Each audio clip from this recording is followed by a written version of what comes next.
any of our weekly uploads. Okay, let's get into today. Did you just have that queued up? Did you have that queued up, just waiting for me to start this video? Oh my god. Stories. The Shadow. Ballin', D's nuts, lethargic, wordsmith, thank you so much for the gifted sub. On the evening of July 25th, 2008, a 59-year-old man named Brian Thomas walked hand in hand with his wife Christine out of the restaurant where they had just had dinner. The couple was in this little village right on the coast of Wales, and where they were now walking outside of this restaurant was right along the water. And so as they did that, Brian found himself looking out over the sea, and he saw the reflection of the moon on the waves, and it was so beautiful. And then he turned to his wife, and she was so stunning. And so Brian finally just stopped and kind of just took in all this incredible beauty right in front of him, and he began smiling ear to ear, which was a big departure from how Brian had been feeling over the past few months, because Christine had recently had a big scare. She'd been told she might have cancer, and so she went in for all this testing, and then she and Brian had to wait for it to come back, and the wait was absolute torture. I mean, basically, Brian and Christine were prepping themselves to find out Christine really did have cancer. But when the results did come back, it would turn out Christine did not have cancer, and so Christine was obviously hugely relieved, but it was actually Brian who was more relieved. It was like he suddenly saw he could lose his wife of 40 years, who he had raised a family with. I mean, this was like the most important person in Brian's life, but it was like he didn't fully appreciate that until he realized he could lose this really important person. And so now that Christine had a clean bill of health, Brian Dude, there's so many in a row. Jesus Christ. Sanguine Siren, thank you so much for the tier 1. Brendan, Dr. Pepper, thank you so much for the tier 1. My Fairy Tale, thank you so much for the gifted sub. Jesus Christ. Oh, did I trap Maven in here? I'm sorry.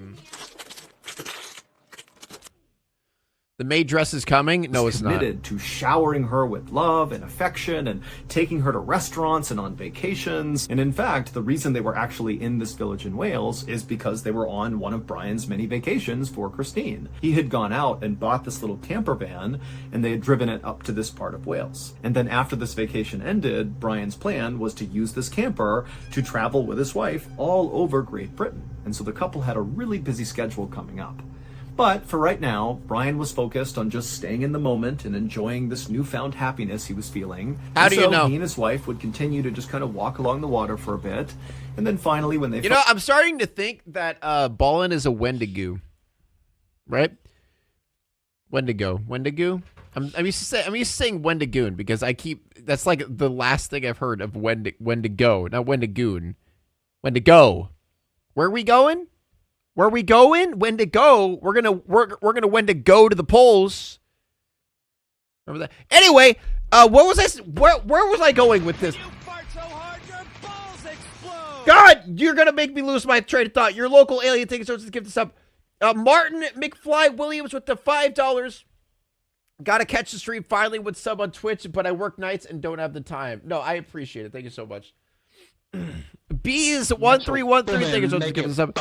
Where was I going? Wendigo. We're talking about a Wendigo, and Wendigo. It's fucking Ballin's a Wendigo. He's fucking every. Felt tired. They headed back to the camper, they got inside, they got in bed, and they fell asleep.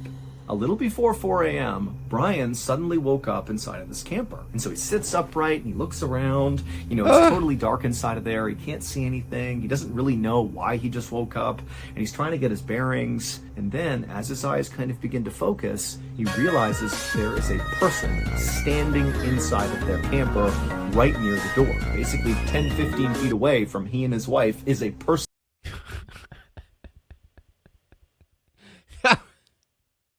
Okay, that was pretty well timed. And so Brian just froze and he's staring at this person. Why is everyone saying loud as fuck my port? Was it really that loud for you guys? Was it really? hoping this is just a dream or something, but then this person, who appeared to be dressed in all black head to toe, began to move. And they began to move first Doing to for the left, earball torture? and I'm then sorry. towards the bed. And so Brian is still just frozen, thinking, is this real? Is this really happening? And then this person began climbing on the bed on the side where Christine was. And so Brian, without even thinking, just yelled out, "You bastard!" And he Wait, we just figured it out. That's Ballin. Wait, he's making his own story. That's the reason he knows all of this. This is actually him. He's the dude. jumped off the bed at this guy and began choking him out. And the whole time, Brian is screaming at this person, like, "What are you doing? Why are you here?" And this person is fighting back so hard, and Brian is just not letting go. It's like instinct is completely taken over, and then this person goes totally still and just dies. And Brian knows he killed them, but they came into his camper. Like, what do you expect? Brian would ultimately be the one who called the police, and just several minutes later, they would show up. Okay, so Ballin literally just admitted he murdered someone. All right. And when they got there, they would find Brian standing outside the camper, hyperventilating. And then when they tried to get more in... Nah, he killed Christine, didn't he? Don't spoil it! God damn, I was gonna... Okay, to be fair, I was thinking that, but... Emotional, damn it! Shut up. Information about what exactly had happened inside the camper. That's what I was Brian thinking, but I wasn't couldn't saying it, explain and then I accidentally read it in chat. Oh, fuck. It's like he was totally in shock. If it happens, so then I'm a eventually, one of spoiler. the officers just went inside the camper, and there on the ground, they would find a body. But it was not some attacker. It was Brian. God damn it! Oh, damn it! I knew it, dude. I knew it! Oh, wait, TikTok just said, encourage your viewers to share your live and invite more friends. Hey, guys, make sure to invite more... Ooh, savage burn. Thank you so much, Rotten Super. Hey, guys, make sure to share the stream and invite more friends. Brian's wife. It would turn Don't tell out me what to do, Brian TikTok. had a medical condition called somnambulism, which we know as sleepwalking. And at home, he would sleep in a different bed than his wife because he sleepwalked so much. But since they were on vacation in the camper, they had to sleep together because there was only one bed on board the camper. And so, Bad not timing. long after Brian and Christine had fallen asleep together, Brian began having this really intense nightmare where he believed his wife was being attacked. And so Brian, in this nightmare, had to stop this. Dude, that sucks, man. Like, holy shit, that sucks. In his mind, he's like, I'm protecting my wife. I'm putting it all on the line. I'm putting my life on the line to protect my wife while he's murdering his wife. That is rough. That is rough. Ballin, why did you do this? Person from hurting Christine, except because of his sleepwalking, he acted this out in real life. And the attacker that he ultimately killed was ironically his wife. He basically tackled his wife and strangled her to death because he thought he was actually saving her. Thank you, Brian was Sheikh absolutely Scholar. destroyed with grief and with guilt. And the second he realized what he had done, he confessed. He didn't in any way try to protect himself. He said, "I did this, take me in." And Brian would be arrested. However, in November of 2009, the judge who actually heard Brian's official confession, he kind of felt bad for Brian and said, "You know what? I'm dropping all charges against you because it's obvious to me you are a good and decent person. This was a mistake, and you're going to live." Yo, okay, all right. I mean, okay. That's, wow. That's rare. That you never see a court case take anything when it comes to emotions or morals. Like, ever. That's insane. Wow. That's a rare W for that. What the fuck? He looks devastated? Yeah, I can imagine. Live with grief and guilt for the rest of your life, and that's punishment enough. Good point. Honestly, yeah.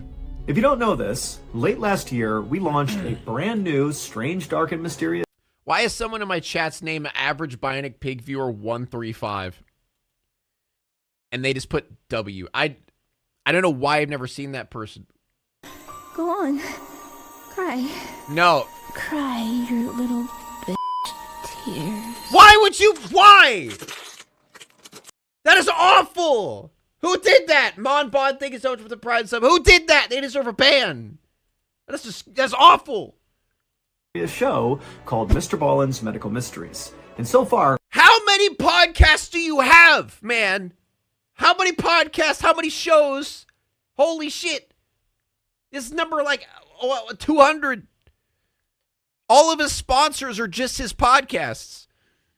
Yeah.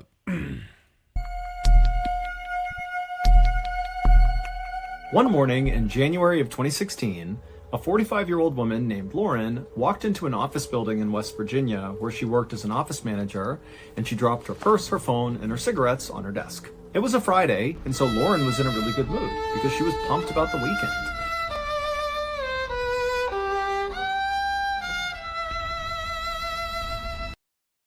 The next day, Saturday, Not funny. she and her husband Dan planned to go on this big hike together. They loved hiking, so that was going to be awesome. And then on Sunday, Not funny. Lauren I'm planned not to stay laughing. home all day and cook one big meal because it had become a tradition in their family that on Sundays, Lauren and Dan's kids, they had 3 kids who were all grown up, they would come back home to their parents' house and they would have a big family meal together. And these dinners were definitely the highlight of the week for Lauren and for Dan because both of them were very family-centric. Lauren switched on her computer and then looked at her schedule and saw she had a whole bunch of meetings back to back to back that day.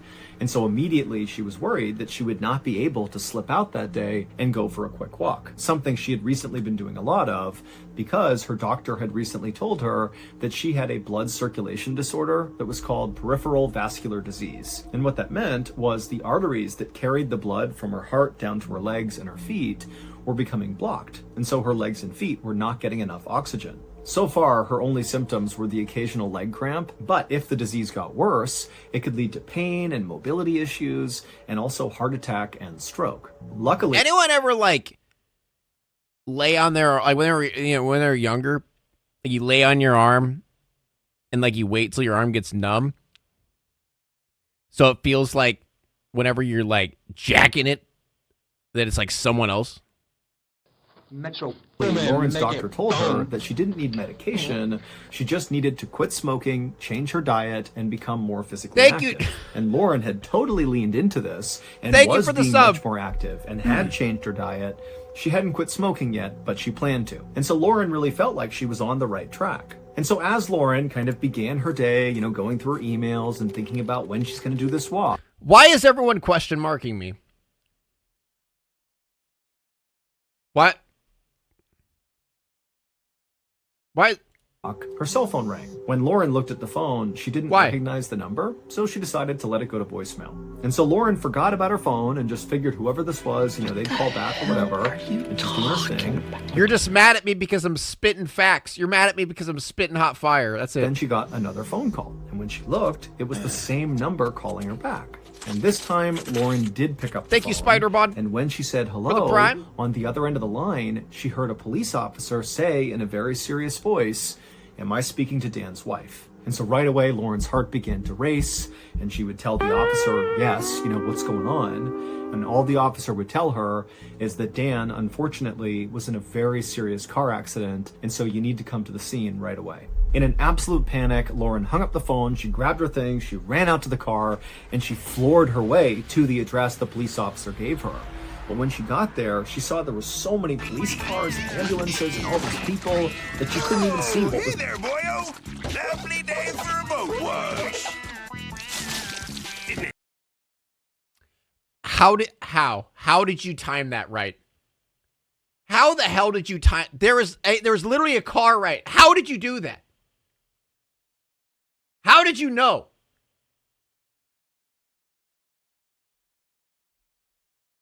was going on, let alone park anywhere near where this accident happened. So she wound up parking her car around the corner, and then she got out and just sprinted towards all the police. And then when she got up to them, she basically began pushing people out of the way, and no one tried to stop her. They could tell, this woman must know the people involved in this crash.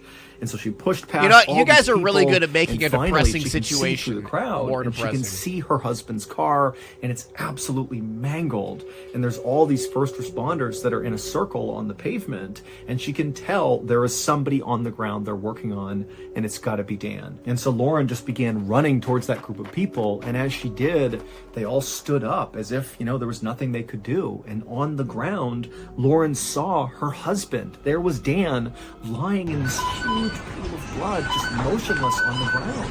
And so before she here we go. Okay. even got over turn to it her down. husband, Lauren already knew what had happened. Dan was dead. And so Lauren let out this primal shriek and just rushed over to her husband and fell to the ground next to him, holding his body and crying hysterically. And all the EMTs and first responders, you know, they knew He's this not woman dead. has just lost her husband. And even though she shouldn't be here right now, they just felt like they have to give this moment to her. And so the police and the EMTs and the rest of the first responders, instead of even talking to Lauren or trying to get her to go somewhere else, they just formed a big circle, shoulder to shoulder. All I can around do is shake Lauren my head and at you guys Dan, at this and point. just allowed Lauren to grieve in private. Yo, $50. Hanzo, I'm not even gonna attempt to pronounce the other. Hanzo with $50 finally made it to his stream. Let's go! Holy shit, that was a YouTube $50. That's a fat YouTube W right there. Jesus, goddamn! Thanks, my God. About 2 hours later, Lauren returned to her home in a daze. Dan's body had already been transported to the morgue, and a police officer had driven Lauren back to her home, where her 3 kids, her son, I and don't her 2 think he's daughters, dead. Or were something. now waiting There's for something her. weird going and so on. when Lauren went inside the house, and Yes, went I'm into the sure. living I room don't where think her he's kids dead. I were, think her something's going on. kids, who already knew what had happened, they just immediately swarmed her and hugged her, and they all just cried together. I mean, this was so horrible and so Ballin stories don't just. It's not like it's not a simple. Oh, we got in a car accident, he died. You know, there's always a twist. He's gonna come back to life for some shit. unexpected. Why would you think there's something weird going on just because it's a Ballin video? Of course it is. Stop doing this dumb shit, chat. Stop. He knew what to do. Finally, Lauren tried to speak through her sobs, but when she did, she just couldn't get words out. It was like her chest was so tight she couldn't even speak. Oh, And I then swear to God, if she dies too, that's suddenly Lauren realized this. no. Oh God, she's gonna die. Oh, I was hoping it was gonna end with a positive note. He's gonna come back to life. He's just gonna be like, "Hey, I was just joking. It was just a prank. I wasn't actually dead. I saw Jesus. Let me tell you about him." But no. Sorry, my mentor. I have failed you. Yeah, you failed me. You didn't fail him. You failed me. I'm trying to watch something and you're ruining it. This pressure on her chest was very real, and it was getting worse and worse, to the point where it was genuinely hard to take a breath in. And so Lauren actually said to her kids, "I think I'm having a panic attack." And so her daughter ran to the kitchen to get some water, and as she did, Lauren took a seat on the couch to try to calm down. But by the time her daughter came back with the glass of water, Lauren I'm turning him off. I'm turning him off till the end of the video. straight up just could not breathe. I mean, she All right. was trying to pull air in. I'll put him but back wasn't on going after in, this and she video's was over. Totally panicking, and so she looked at her kids and just mouthed the words, "I can't breathe." At which point the kids understood, like, this is way beyond just grief and sadness. Shut up, bitch! Like, she's having a physical emergency right now. And so one of Lauren's daughters picked up the phone and called 911. A few minutes later, an ambulance arrived, and they would take Lauren to a local hospital. But as soon as they got there, the doctors and nurses determined that very likely Lauren had had a heart attack. And even though she was basically stable Yo, thank you so much for 300 bits. right now, Haru. their fear is she was going to have another one, and this particular local hospital just lacked the resources and staff to actually treat Lauren. And so they pretty much immediately transferred Lauren to another hospital called the JW Memorial Hospital in Morgantown, West Virginia, because that hospital had a specialized cardiac care unit for people with very serious heart problems. Dr. Konard Falinger was the cardiologist on duty at Where is JW this Memorial going? Hospital when Lauren was brought into the intensive care unit, followed closely behind by her 3 adult children. Now, Dr. Falinger was used to seeing worried families in the hospital, But Lauren's kids looked far more distressed than he was used to seeing. And when he spoke to Lauren's kids about, what's going on with Lauren, he would see why. The doctor would learn that this family has lost their father, their husband, just a few hours earlier, and the mother, Lauren, who's this patient, she laid with her dead husband out on the road in a pool of blood, and now these poor kids who've just lost their father, they're seeing their mother go to the ICU Jesus for what Christ. looks like a heart attack. I mean, this was a total worst case scenario where basically everything was going wrong for this family. Dr. Falinger did his best to push his emotions to the side. He didn't want to She had a widow heart attack? That's my bet. Is that a thing? A widow heart attack? I assume it's like a heart attack from finding out that your husband died or something? Yo, Dodge Demon, thank you so much.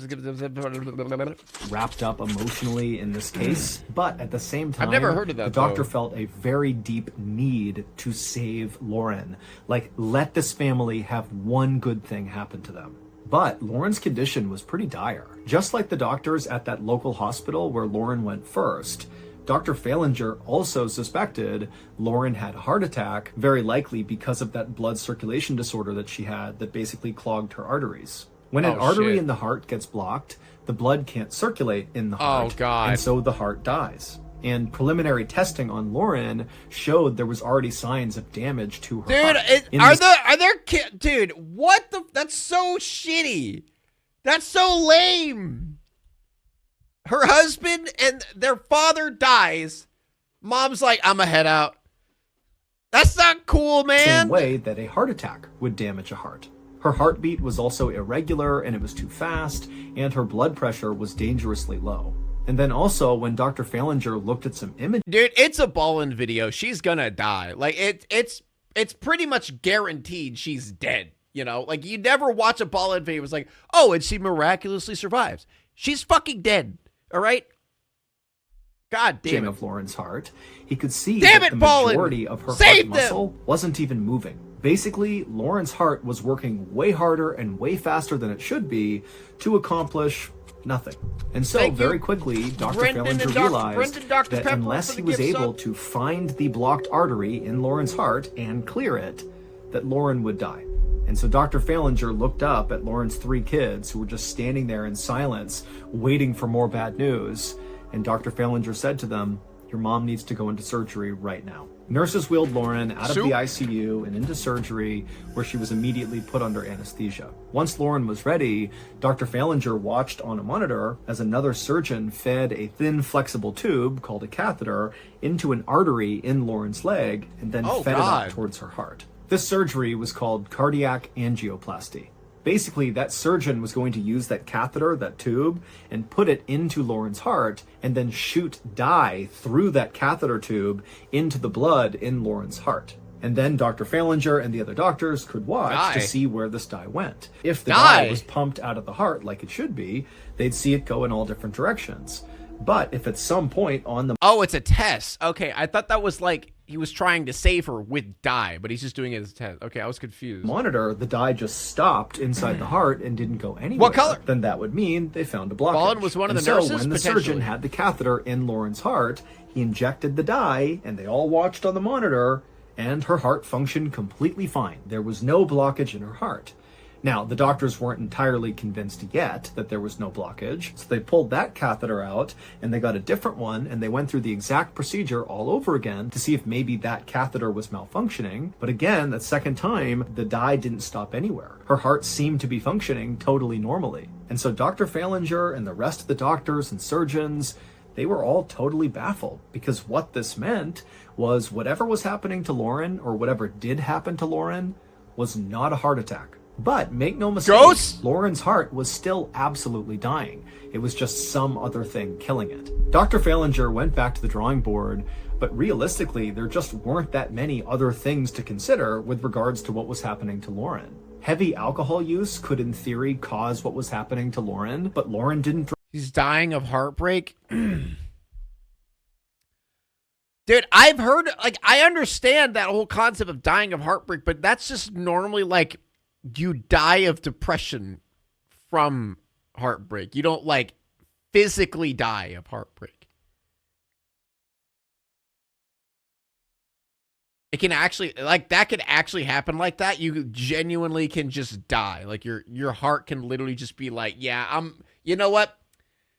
I don't want to live anymore. Sorry, bro. I'm out. It's rare. It's a real thing. I genuinely thought, like, dying from heartbreak was just the concept of, like, oh, you lost someone that meant a lot to you. Now you're just going to gradually die from, like, just not having that person anymore. So your heart's literally just like, yeah, bro, I'm about to head out. Yeah, that's all I got for you, bro. Drink. Infection was another option, but Lauren showed no signs of having an infection. Certain chemotherapy drugs have been known to damage the heart, but Lauren wasn't on chemo and That's certainly crazy, would dude. not have accidentally been exposed to chemo drugs without knowing about it. And so High stress? basically, I Dr. guess that could Fallinger be. had no clue what was wrong with Lauren, and he didn't even know where to start. And so Dr. Fallinger just sat in his office feeling so bad about the fact that, you know, these kids are almost certainly gonna lose their other parent.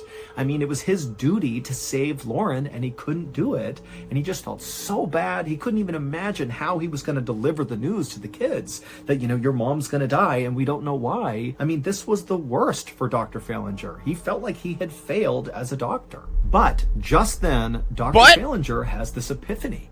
He What? remembers this weird medical article he had read somewhat recently, and he realized what was going on with Lauren and her family was like the same thing that happened in that article. And because Dr. Fallinger did not have any other ideas of how to handle what was going on with Lauren, he decided he would just try to do what they did in that article. Because if he was wrong, he had nothing to lose. So Dr. Fallinger got up Okay. and he ran to Lauren's hospital room. And when he got in there, he saw Lauren's kids and he called them over to him. And he would tell them that he's going to give their mom some medication that's going to spike her blood pressure and keep it high. But then he needs them to gather around her and just talk to her like she's your mom. Talk lovingly, soothingly, remind her that you're still here and that everything is okay. Okay. And the kids, they all agreed to do this. And then Okay. Dr. Fallinger, he gave the medicine to Lauren, and then he watched as her 3 kids circled up Bro, around the this is like a goddamn movie right head now. of the bed, and they're all crying and holding their mom and telling her Good how much they ending? love her and please come back to us, come back. And as they're doing this, Dr. Fallinger just quietly walked out of the room, hoping this would work. And sure enough, just a week later, Lauren was all better. It would turn the out fuck? the way in which Lauren lost The her power of love is real? I guess so. husband, both the suddenness of Disney's gonna sue? Dude, it does sound like a Disney movie, though. Does it not? That's actually insane. That's crazy.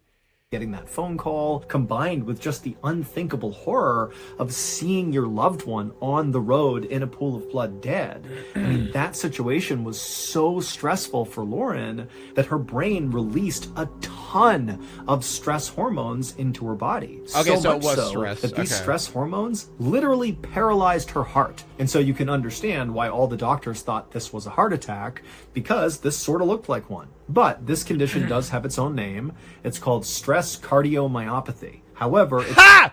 It's not dying of heartbreak. He's going to say it after. He's going to say, however, it's also referred to as dying of heartbreak. That's what he's going to say that, isn't he? It's known by its more casual name, which is broken heart syndrome. Fuck! Shut up. Basically, Lauren loved her husband so much that to Shut up. witness what happened to him and to learn about it so suddenly and abruptly, it nearly killed her. And it just so happens that a few months before Lauren was checked into the hospital, Dr. Fallinger happened to read a medical article about broken heart syndrome. And Yo, Martin McFly Williams with the 5. My heart can kiss my imaginary balls if it tries to give up randomly. Yeah, you tell that. You tell your heart. You tell it what's up. the only way you can treat broken heart syndrome is just to try to keep the patient alive long enough that these stress hormones leave their body naturally, at which point their heart goes back to normal. And so Dr. Fallinger was able to buy Lauren a little bit of time right at the end there by giving her that medicine that boosted her blood pressure. But Dr. Fallinger told her 3 kids that really it was up to them to keep their mother alive. They needed to crowd around their mom and just talk to her and tell her that you love her, show her that you're here with her, give her a reason to fight and hold on.